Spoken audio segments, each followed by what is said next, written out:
Brother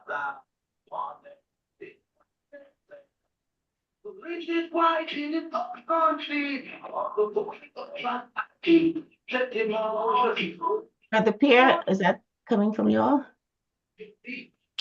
Yeah, I have a neighbor here that is making noise, so may have to mute in the meantime. Okay, understandable. Okay, all right. And are we live, Pastor Henry? Yes, I have just. Oh, good Yes. evening, everyone, and welcome to another episode of Real Talk Family Life, building shatterproof families, one brick at a time. This year, we're excited to be back with you, and we have decided for this session to adopt a podcast type of format. And today we have two guests who will be with us today to discuss this topic. It's a topic that we started last week, with Dr. Sutherland, and we are going to continue that discussion. I will read for you the scenario that is the foundation for our discussion today, and then I'll ask questions to my panelists or my guests so that they can respond accordingly to the question that we have in front of us today. Just so you know, today the focus is on character, the foundation for relationships. Character, the foundation for relationships. And as we discuss this topic today, I want you to reach out to your friends, family members, neighbors, invite them to come and join the conversation and be part of our discussion on character today. So take the time to reach out via text, phone calls, however you respond or correspond with them or communicate with them, reach out and tell them, come join us. We have some pretty incredible guests on our program today that you want to hear from. Again, the topic is character, the foundation for relationships. So let me let you know what the objectives are for today. And there are two objectives that we are working on achieving with you. And we are hoping that as our audience, that you would understand the importance of knowing a person's character before entering a long-term relationship. That's our first objective. The second objective is we are hoping that our audience will understand that the past should not define a person, but current behavior should reflect transformation. I'm going to repeat that one. The past should not define a person, but current behavior should reflect transformation. So I am going to read for you the scenario that is the foundation for our discussion this month, and then I'll ask the question. 3 years ago, John's minister prophesied that God would elevate him from being a tenant to becoming a landlord. Within 18 months, John secured a new job that enabled him to purchase a house with a 2-bedroom apartment. Recently, John has been praying for God's guidance in finding the right woman to marry. Last week, his pastor prophesied that a new convert in the church would become his wife. This new convert has been receiving a lot of attention due to her remarkable testimony. God miraculously delivered her from a life of sex trafficking, drugs, and prostitution. The question is, should John heed the pastor's prophecy and pursue this woman, or should he continue praying for God to lead him to the woman he is meant to love? And again, our focus is on character, the foundation for relationships. So I am going to send this question over to my guests. I'm going to start with Pastor Griffith, and let's see what you have for us today. Good evening. Brother Pierre and I were thinking about this question. And Brother Pierre, you remember when I told you about when I met my wife? We're married. Let me go fast, is married. Last Sunday we had at church open discussion where the pastor was put, what do you call it, on the spot. So you're asking me and my wife and another couple about our marriage. But my wife in the end said, not in the end, somewhere says that when we come home now, or we married and then come home, she says, so where he bring me in here to offer me, nobody offering Gloria child. That's the first time I remember hearing that. But she said that. She told me so.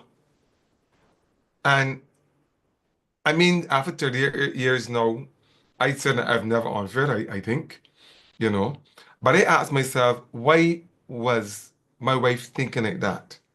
And I was asking whether it was her fear of who I was. What do you think?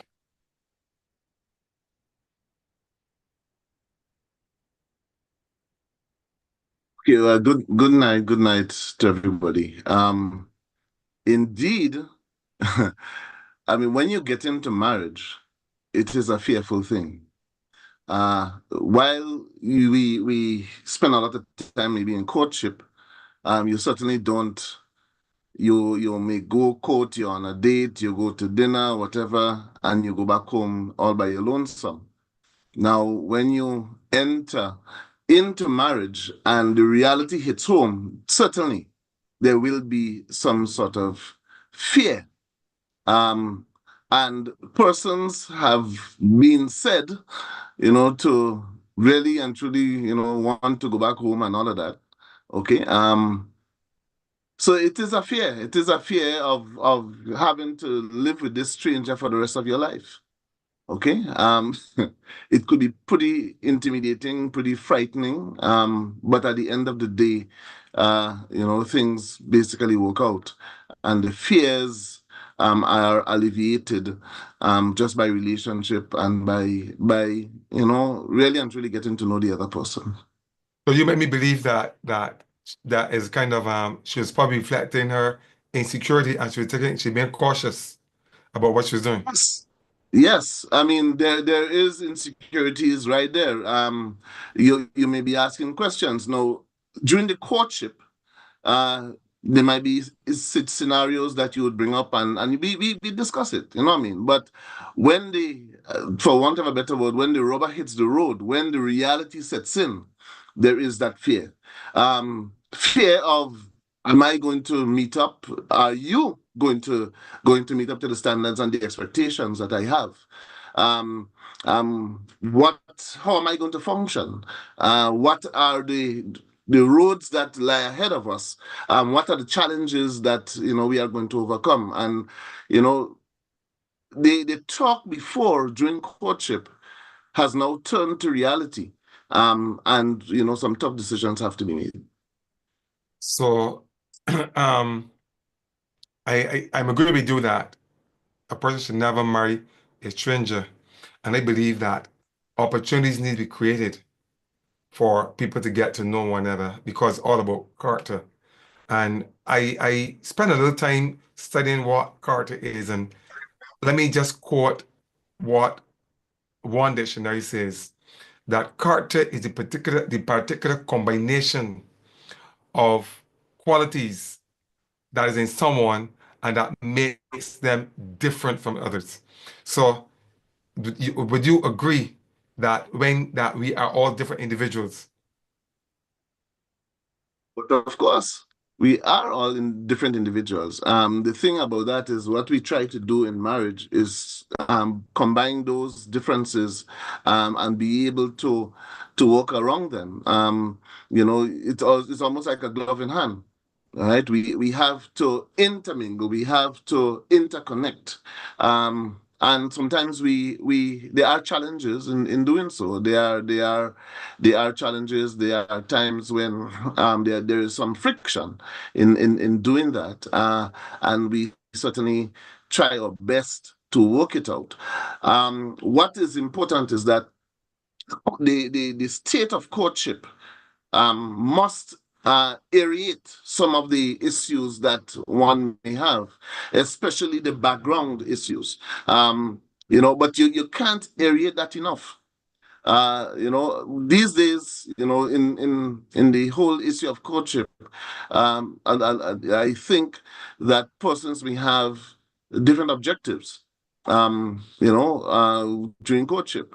But when it comes to really discussing how am I going to live with this person, what are some of the realities that this person may have, what are some of the expectations, those have to be brought out, and those have to be brought out honestly, so that an individual may begin to feel comfortable with the other person. Yeah, but that suggests that there needs to be opportunities for getting to know one another. The question I was wondering was who is responsible for creating opportunity? Because when I listened to the scenario, I was wondering whether the pastor created the scenario or he said, look, you are marry she. And does that constitute the idea of creating the opportunity? Was he creating an opportunity? And should he be doing that?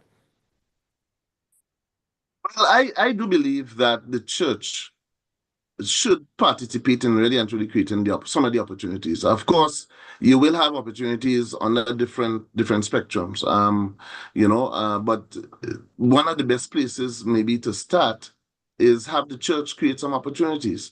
Too often, churches, like, you come, you hear the word, you sing, you worship and everything, but we need to have more social-like environments where persons can really and truly share and get some guidance.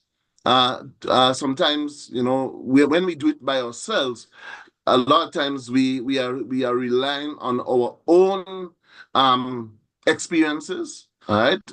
And if we can have more persons like ourselves, more couples, more individuals, where that conversation can be guided, I'm sure that it would help alleviate some of the problems when we get into marriage.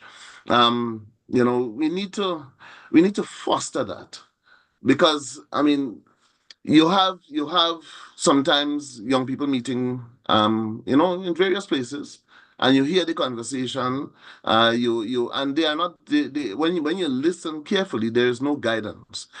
Persons may be talking about things that they may not have much experience in, and there's certainly no guidance. But with the church and with a pastor who is knowledgeable, experienced, and have an idea of what's going on, they can assist in directing and leveling some of the playing fields that we may have trouble navigating. Now, you see, one of the problems I got, again, another problems I have with the pastor approach is that you got men and women, let me say men and women, who come from a world, they got their own goals, they got their own experiences, they got their own values, they got their own expectations. And I would say that all of us in church have traveled so many different kind of roads. We would have picked up so many different things. All right. So when I come to church, or when you see people come to church and they get saved, my point about it is, how do I account for the road that they have traveled, the dust that they have picked up, or the values they have picked up? And I'm saying that church, when I go to church and I have service and hear testimonies, that doesn't add to it. So I just want to say that, but that's how I feel. And I really am against any situation that doesn't allow that to happen. I don't know if you agree with me, but that's where you're solid on that point. Because I need to understand, it's about understanding the character, all those combined things. And I feel that too many of us go into marriage in the church environment, looking for a husband, looking for a wife, and we never seek to create a relationship where we get to understand the person. That's where I think so. So unless we are able to align the differences. Go ahead. You were saying. No, I do agree with you. I agree with you. The truth is that sometimes the church put everything in that spiritual bracket. all right, and sometimes hesitate to understand the individual. Okay, so when persons go to church, everything is spiritualized. Okay, now the Bible did say, go into the world and learn from the world. Okay, get into the world and learn from the world. But we are not to conform to the world or conform to the world, right? All right, because we are new creatures. The thing about that is, we need that sort of experience. Now, there are pastors who are highly spiritual and they basically will spiritualize everything.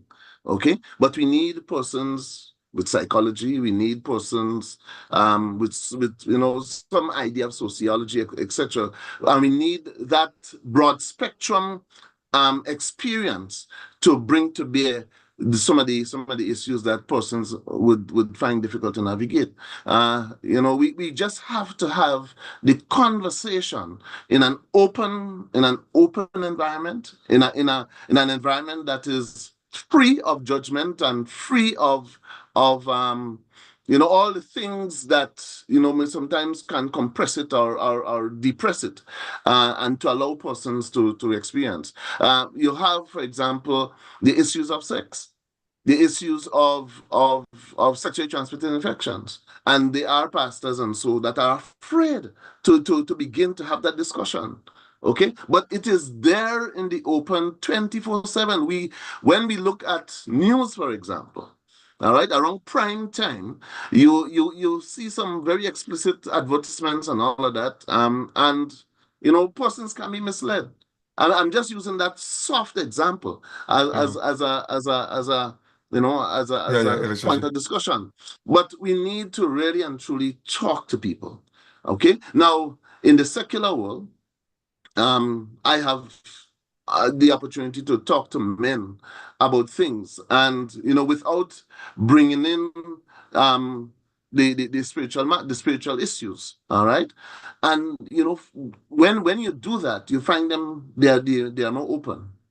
They begin to discuss, they begin to talk.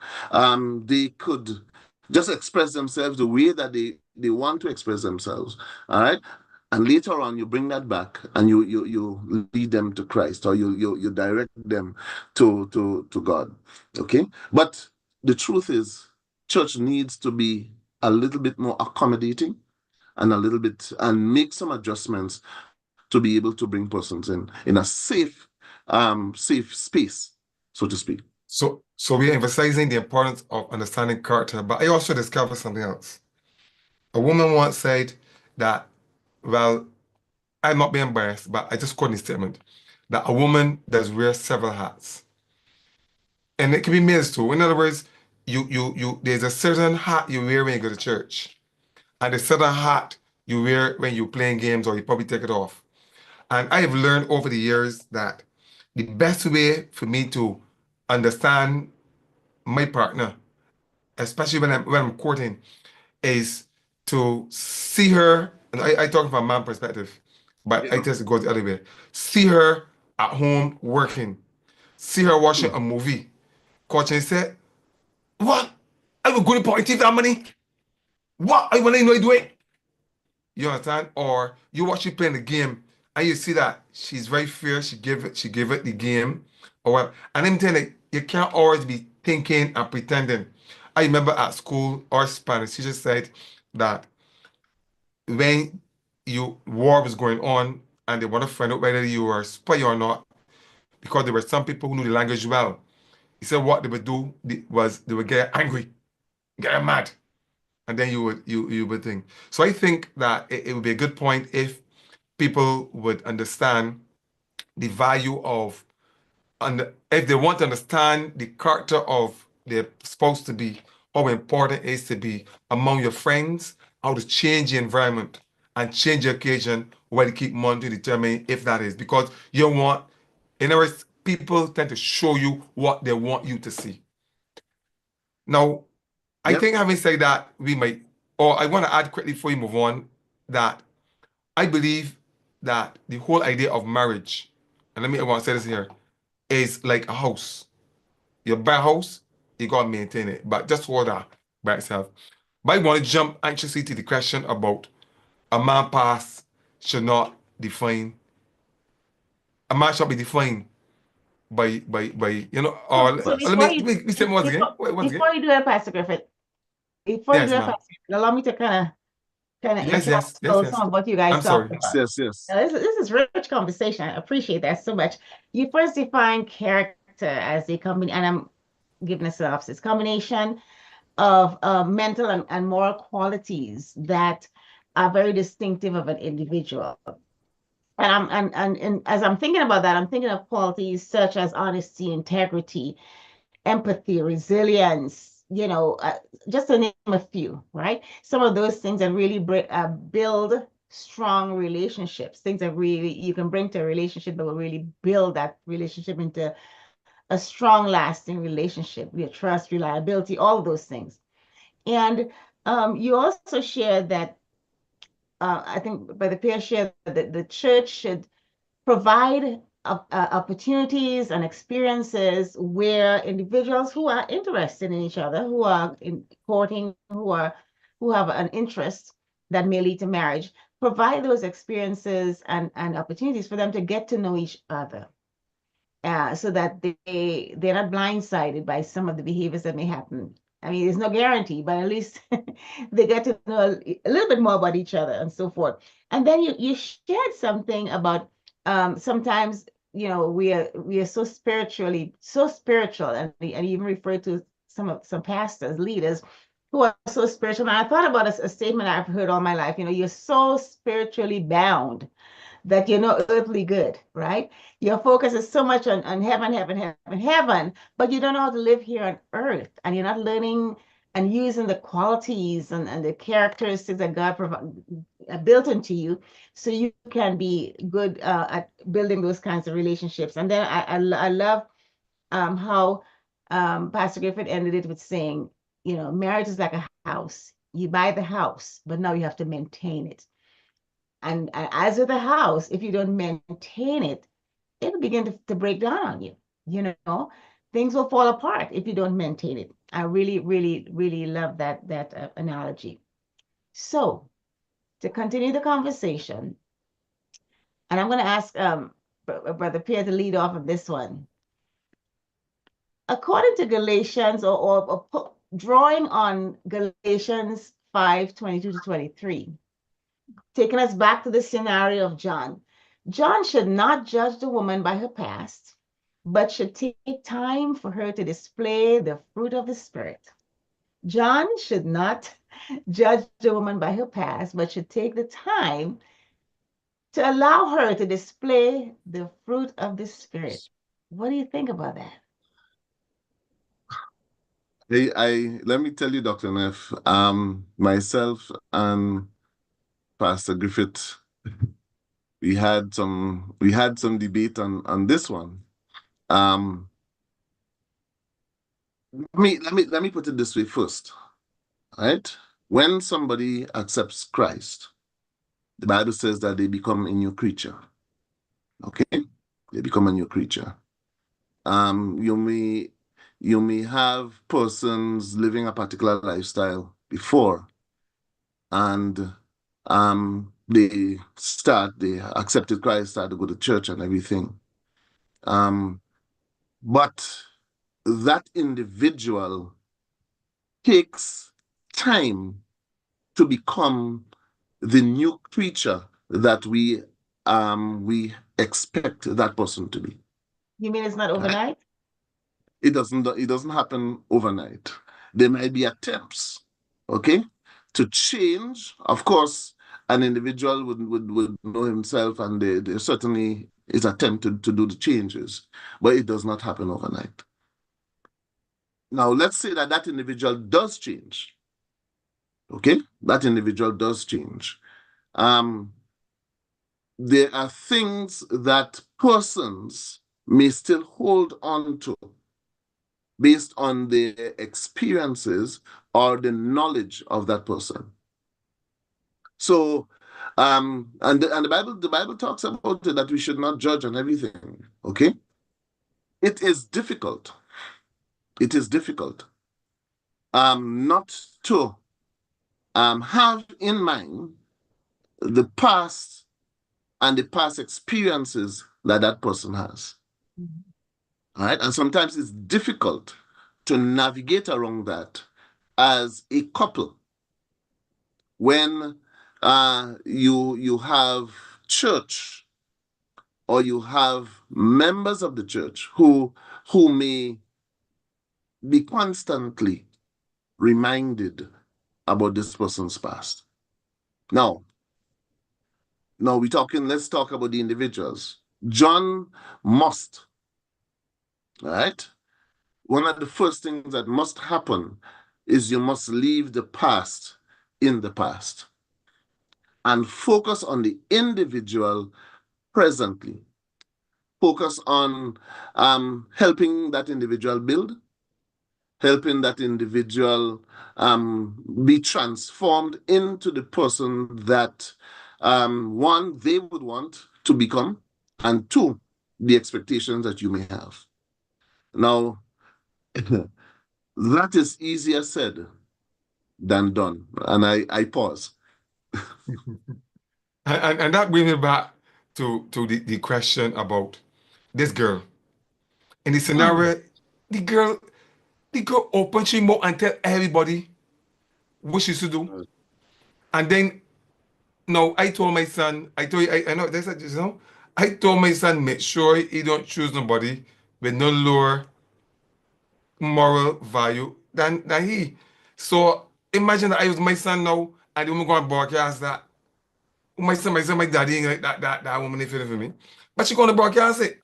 So my question to you earlier, Pierre, was was it fear? Was it fear to John and she put that kind of information out there in the public? We talk about people being open. And the question that got me confused is how much open should one be? And even when they think about how open it should be, what about when they suddenly hear something that got me shocked? What you talking about? I didn't prepare for that. So how I know that I confused. Let me I don't pass. So tell me. Well, let me go back to part of what the Bible said. Do you remember the woman with the issue of blood? Okay. Maybe she might have had some sexually transmitted infection that was creating some problems. All right. And when she got her healing from fighting through the crowd and touching the hem of Christ's garment, she was made whole. All right. He did say that your faith has made you whole. The thing about that is that she confessed to all the people around without shame, that she was made whole. She was a new creature. Now, when we come to Christ, there is that boldness that sometimes is given, right? And we confess that this was our past, okay? A lot of times individuals have to go through that whole fight of forgiveness of self, all right, forgiveness of others, and they have to navigate around all of that to become, to really and truly testify of the new life that they have adopted. Okay. The problem with that is the other persons who that might affect. All right. Now you may get married to a man, and he is now feeling a kind of way because of the confessions that you made. Okay, and that is where sometimes I believe pastors and counselors can come and give some assistance in being able to navigate around that. I pause. Another man I was resonating with offered me this suggestion. He said we need to remember that all of we, and we talk in the church environment, came into the church with our own baggage. All of we come with it. All right? And if we it is possible to suggest that we can put all the people in church into certain little categories when you put about their experiences. And there are going to be some groups that are just not meshable. Like, is that word? They just ain't going to work. Right. So, and he raised a point, for example, if I may, he said, think, for example, like we in the scenario, this girl was a prostitute. Suppose it was a case, I can just change it a little bit. Suppose the case where it was a man who was a real whoremonger, ran the wrong way, whatever, and he going out and he pick up a lady who came up in the church for the last 25, 30 years, and after this time, he's still a virgin, right? Let's think about what she will be exposing this other person to, and how comfortable she might in fact feel. The other point that came up from the discussion was why that, in other words, you were saying that some people will find it all right. I was also like this, and they understand it, so that's all right with me. But another person might not be able to understand that. All right. And the other question come up was why will some people really have issues with that sense that Christ would have changed them? And the suggestion come up that maybe some people are really afraid that we mentioned about being ashamed of knowing that they commit to somebody like that, or what happened if the person relapse, go back into the same thing. What do you think?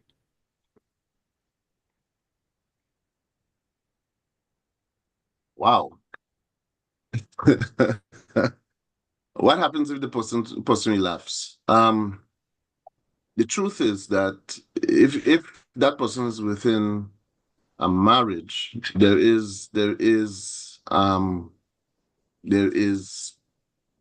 ways that can be handled through forgiveness or through divorce, right? Based on what the Bible says. However, there is certainly need for strength. There is certainly need for understanding. There is certainly need for empathy, all right, based on the person's lifestyle before. Okay, of course, persons can relapse, just as somebody who might be an addict, for example. Okay, there is that possibility of relapsing. Okay, but the church, on the other hand, the body of Christ, the family of Christ, supposed to be able to at least give some support to that. The thing about that is sometimes this may have happened under cover. It may not necessarily be exposed and all of that because of shame, because of embarrassment, and because of the fact that they just might be judged. Okay. But in relationships, one of the things that must be there as an element of relationship, of good relationship, is honesty. Okay. So when something like that may have occurred, that person may want necessarily to be honest, to be forthright and come forward and with the hope that you know they could gather themselves together again and move forward without divorce and so forth. Now, it is more difficult, all right, easier said than done. Okay, but the truth is that we would need that safety net of persons around to give us some support in situations like that. All right. Sorry, but I think I rest here. We I would cannot rest here. deny. On a serious note, I don't know how I could deny. I don't know if the audience will agree with me. We can't deny that a person's past. I strongly feel it for an apology. A person's past. Let's say the person were 30 years old. Come on, daddy. 30 years of experience has to make that person who they are. Let me face it. And they only conscious for 1 year. A 1 year kind of, you know what I mean? But I think when I look at it very soberly, people can change. People can change. And the question about it is, how do we make allowance for that change? And remember, we're talking about premarital condition. How do Mm. we make allowance for people to change? And when are we being naive? Because you got to one moment believe that people can change, and another moment I might be. One of the things I keep saying to people is, if you look back at this man or woman now, look at them now. Imagine you marry them and how you know they are. Either it's three socks all the place, let the plate dirty. Can you go on living with him forever in that condition? Can you? I have So asked. let's jump to the chat of the questions Pastor Henry posed there. Should Paul have made his lifestyle public? Or should he have kept it a secret, right? And shouldn't David, as king, have covered up his sin with Bathsheba? But why should this guy make his public? He didn't ask you to make his public. And that's what I'm saying, that he start from the beginning, she start from the beginning, make herself very vulnerable. But who says that who the potential husband would be would also be satisfied with that? So no, I And will not say he should have. Well, well, I, hold David on, do David hold on, business. have hold on, hold on, Pastor Griffin. I know this seemed to really strike a nerve with you.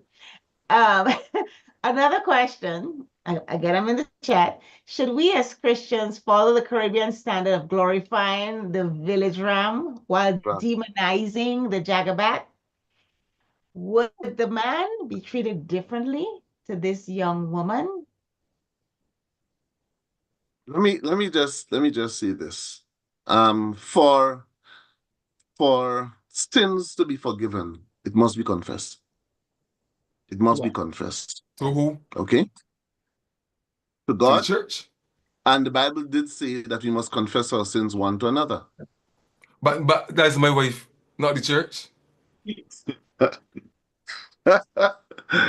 Right, but the truth is, unconfessed sins, right, sometimes affect not just you and your relationship, but relationship with others. Mhm. Okay? It affects the relationship with others as well as your own personal relationship. You cannot keep something hidden for too long. People Let are me going to just find you out. let The me just add truth, to that. go ahead. Unconfessed sins creates a higher possibility or probability of you committing Of the same sin. same sin. Correct. Correct. No, So don't you miss me, want you to know. be able, Don't miss me, you know. I said earlier that if you keep these delicate things quiet, when I suddenly know, I may get shocked. All right. So you gonna confess me? I right. can know. So, let me throw something out. Pastor Griffin, this is for you, right? Remember in the early part of the story, John had much success with his pastor's prophecy, right? So here is the same pastor, the same man of God, is prophesying to John again. Don't you think he might, be inclined to accept that prophecy? Yes, he could be inclined and be all different. But you see me, I, Joseph Griffith, can be very careful about these prophecies. Truly, truly, true. I choosing, let God choose. And I believe on a very serious note that that's why I say we go about looking first for a spouse. And I would seriously say, as a pastor, I would advise people learn to build relationships. You're building Christian relationships. In my case, with my wife for 38 years now, and if you ask me if I marry you tomorrow, I get married again tomorrow, right? Or I didn't go to church for no woman or no wife, and it just happened. And I feel that that is a good model because that's my experience.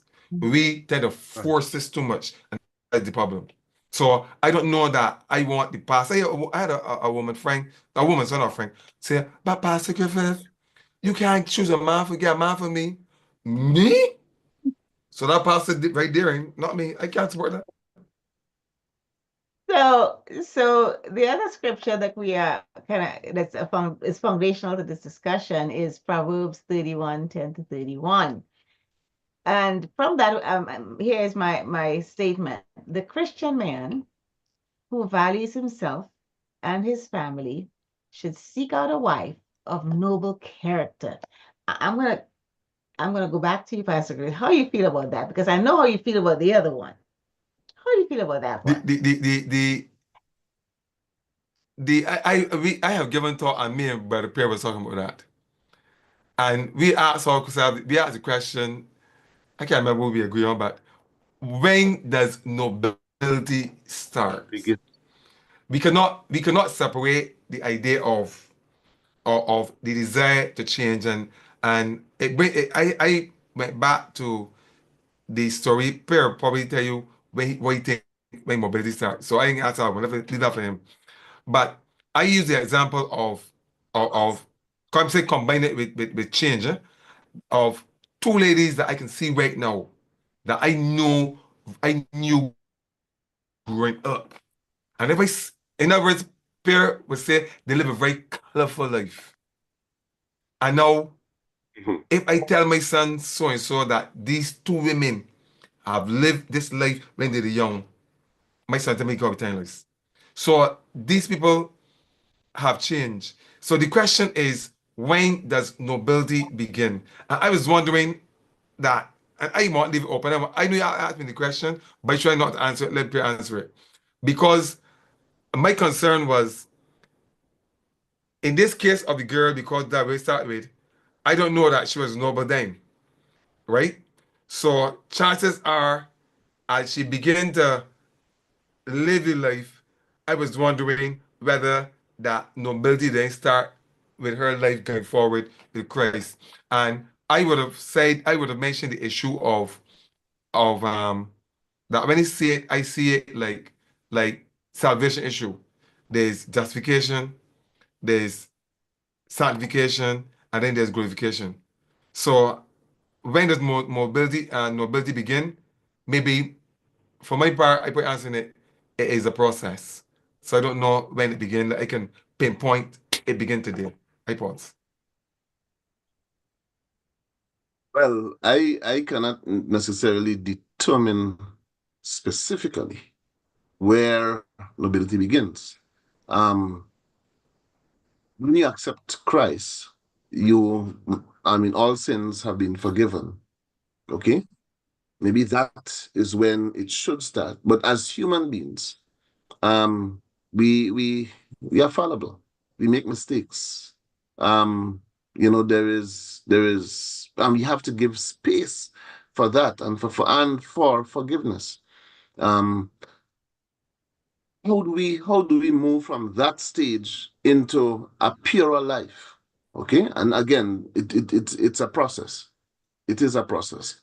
So for me, if a person accepts Christ, they don't just change overnight, all right? But it is a process, and we have to support each other in that process. Okay. Too often, what we do, especially if that young lady now seeks a man to marry within the church, there's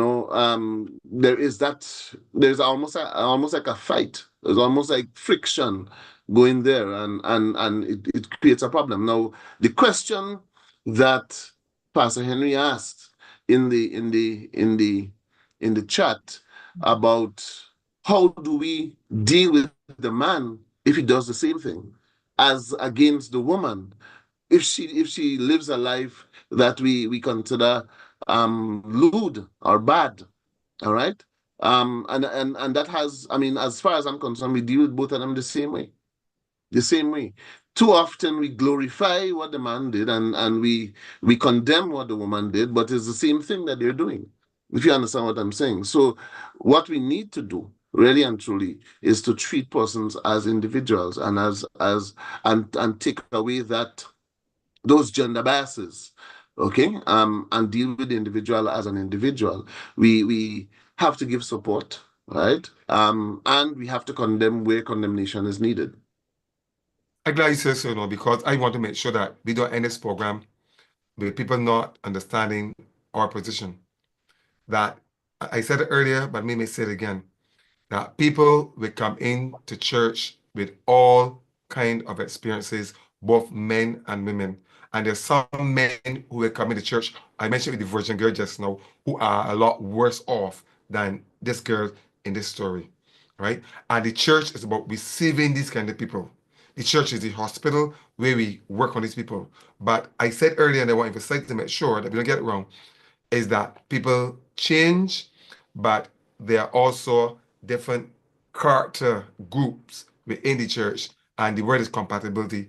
That within the church environment, we got to also make sure that we're not putting together the two wrong kind of people. I don't know how to emphasize that. And I pause on this one here, where it remind me of John the Baptist when he was baptizing the Pharisees.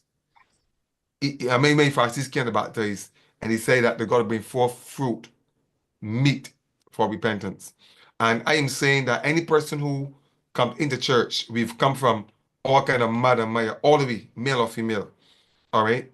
And but as we go on and we look at the area of mobility, Nobility. nobility and the potential of change and the idea of the transformative power of Christ. We want to look beyond the lip service, and we want to see people, like John said, bring forth fruits that confirm a changed life. Just want So, to add one thing. okay, Just go want ahead. to add, if I may. Sure. And I want to make reference to the prophet Hosea. God tell the prophet, look, you need to go and pick up a harlot, get married to her. Yeah. Okay? As an act to show Israel how much he loves them. Now, the prostitute, the woman who was behaving whatever way, she is still a creature of God. And he loves her beyond the shadow of a doubt. Okay? Now, if you bring that into church, we ought to love that individual the way that Christ loves her and Christ sees her. Okay? Yes, she would have gone, left Hosea, gone with different men, and God said, look, you need to go and get her and bring her back. Right? You need to go and get her. So in all that we do, love must shine through. All right. If we say we love, we have to love unconditionally. And yes, the Bible gives you leeway for divorce and all of that. But again, one of the first things that must come out is love. One thing I love about Let me add just one quick thing, Lisa, forget there's Sure. one in my head here. Sure. I think that we need, as leaders and whatever capacity we are in the church, and it goes beyond the church, because we need to reach the young people the best way that we can. Somebody said that a lot of the ailments that we suffer when we get old is a result of the kind of life that we lived when we were young. And I would want to believe that this discussion is being taken with all sobriety, and that any young person who is listening to us would begin to appreciate the importance of how they conduct their lives from as young as they are, because all of that behavior is creating character, and will bring them to a position one day where they will be, iPods. One thing I truly love about the Bible is that there's always an example of anything that we could we could bring up. There's always a real example of it. And as you know, because since you're men of the word, that in the lineage of Jesus, there is a harlot. Right.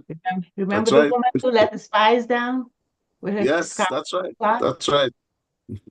That's Right? correct. Yes. So, and I truly believe that when we accept Christ, we are a new creation. All things are passed away, all things are passed away, and everything has become new. I am really cautious in making the statement, the general statement, that that even though you accept Christ today, that you may not be changed by tomorrow. Because for some people you may, and there are some people who the change is instant, right? And there are others who it is a process.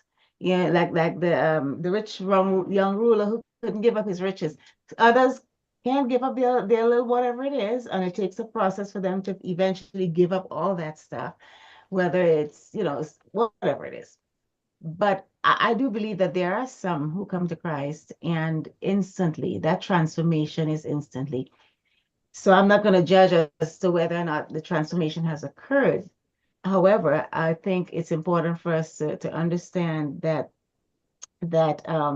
when God transforms our lives, those things that we as human beings tend to trip over and to have these strong feelings about, because we consider that sin that she committed as being a prostitute to be bigger than you telling a lie, or you stealing from somebody else, or you hitting someone. There's no little sin and big sin, right? And even though as human beings, we tend to characterize those things as being egregious and difficult for us to even consider, with God, all things are possible, and he doesn't see anything bigger than the other in his eyes. I want to refer to Dr. Jones said, yes, the Christian man must seek a partner with moral Christian values, but he must also bring the same qualities to the table. And oftentimes, I love that you said that, because oftentimes we have these beliefs, but we never. What's the saying, when you point your fingers at someone, you forget you have three other fingers pointing back at you, Finger because we to also back. have our idiosyncrasies, our things that others may consider to be egregious, and we have to be really careful about that. Dr. Jones also said Hosea's experience is not the general rule for choosing a partner. His story is an object lesson to show God's love for his estranged people who have left him for Strange. another husband. And who knows what the lesson for John might be, right? It may not be your lesson, Pastor Griffith. That may not be your road to travel, but it may be somebody else's road. And I don't want to Correct. discourage them by saying, well, don't Correct. God's word. Gentlemen, this was wonderful to listen to this discussion. I really appreciate your comments, your candor, and you having this conversation about this scenario, because what you've shared are things that people think, that the audience think about. They have the same questions, and they have the same feelings and viewpoints on these things. And I really appreciate you being so candid and sharing those for us today. I'm going back to the chat. Pastor Constantine said, in my experience in choosing a partner, it is also what you are able to handle as an individual. I agree. Everyone has a past, and whatever a person Yes. is able to handle with someone's past is subjective to the person. Choosing to love in the midst is beautiful. So we are about our time for us to end the conversation. Thank you, gentlemen, for being here with us today. I am going to now pass this back to Pastor Henry, and he can give us some closing remarks. And I know he has some remarks to add to this conversation. Pastor Henry, come on up, join us up here. Thank you very much, Dr. Neff, and I really enjoyed the discussion this evening. Please We'll join us. continue next week as we talk about pursuing a relationship. And so the conversation continues next week. Bring someone with you, get them involved in the program. One of the things that I still burdens my heart is that we need to be transformed the way how we have been trained to think, especially in the Caribbean, because the guy could come into the church with all kind of baggages, Hmm. and he could look for the best girl in the church. Even though you know about his baggage, she tell you about the drugs and what have you and so on. And here it is, there's this young woman, and no, I'm not sure if we thought about it, but here's this woman. She's not only made into prostitution, but she's trafficked. And so it's a man who has caused her. I'm certain it's That's a right. man who has caused her to be in that situation. And Right. you know, we think it's difficult to put ourselves to marry to somebody like that. But we come into the church, even before we come into the church, we'll be the village ram. And when we are ready to give our lives to Christ, we want to get a nun to marry to. So join us next week again. Thank you, Dr. Neff. Thank you, Dr. Griffith and Dr. Pierre. Thank you guys very much. You well put forward the subject this evening. Hope you enjoyed it. Next week at 7:30, we continue. I think Pastor Samuel is in the congregation. So Pastor Samuel, could you say hi before we go? Pastor Constantine is there. Pastor, could you say hi? And I'm not sure who else is there, but we Hello, can take hello, them through this. hello. Good evening, good evening. I am so blessed. Thank you so much for sharing and for continuing to expand the conversation so we have a better idea of how we can navigate through these different, it's the situation we find ourselves in. But I'm grateful that the Bible does give us a godly perspective and gives us an approach as to how we can move through. So nothing that we are faced with is beyond God, is beyond God's grace.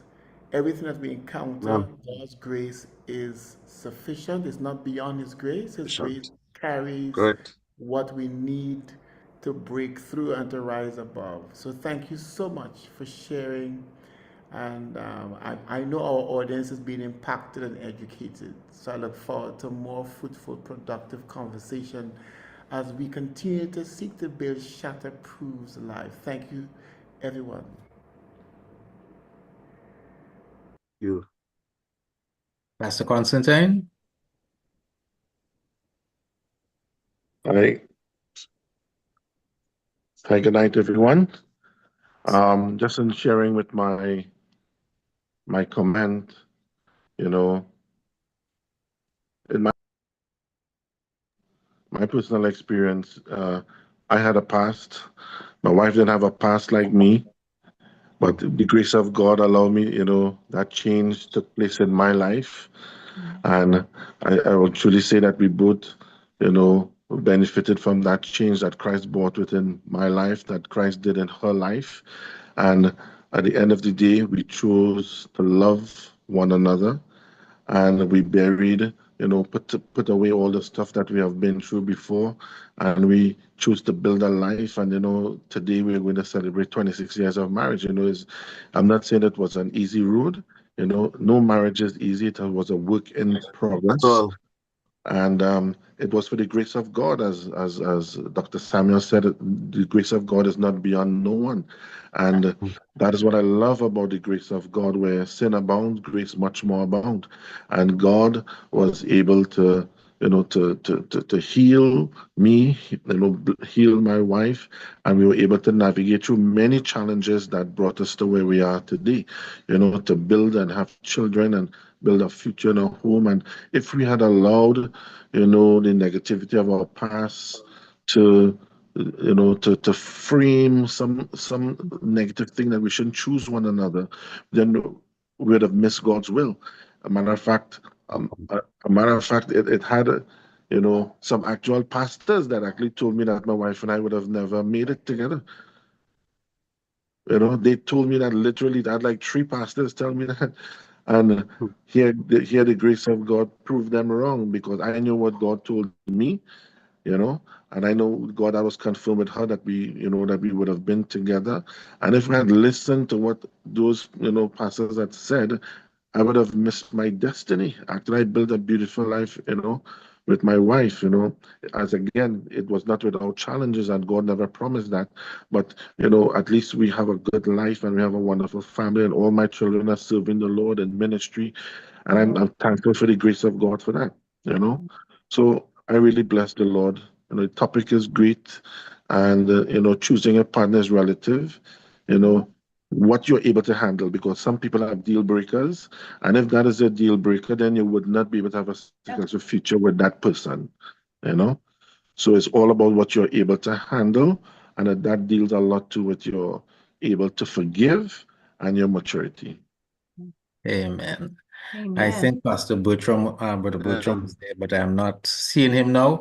Well, the Lord bless you. Have a good night, everybody, and thanks for joining us. And look forward to seeing you next Saturday evening at 7:30 p.m. for another program. Yes, Pastor, Doctor. there's Pastor Rosalie Bartholomew in the audience as well. Pastor Rosalie. Pastor Rosalie. Yes, good evening. Want to say hi?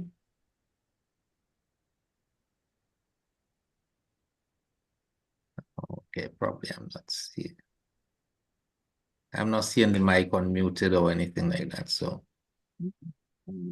all right. Well, thank you everyone for joining us, and the Lord bless you. Have a wonderful evening, as I said, and look forward to seeing you next Saturday evening at 7:30 p.m. Good night, everybody. Good night. Good night. Good night. Good night, folks. Good night. Blessings. Thank you, Good night. panelists. Good night. Good night. Good night.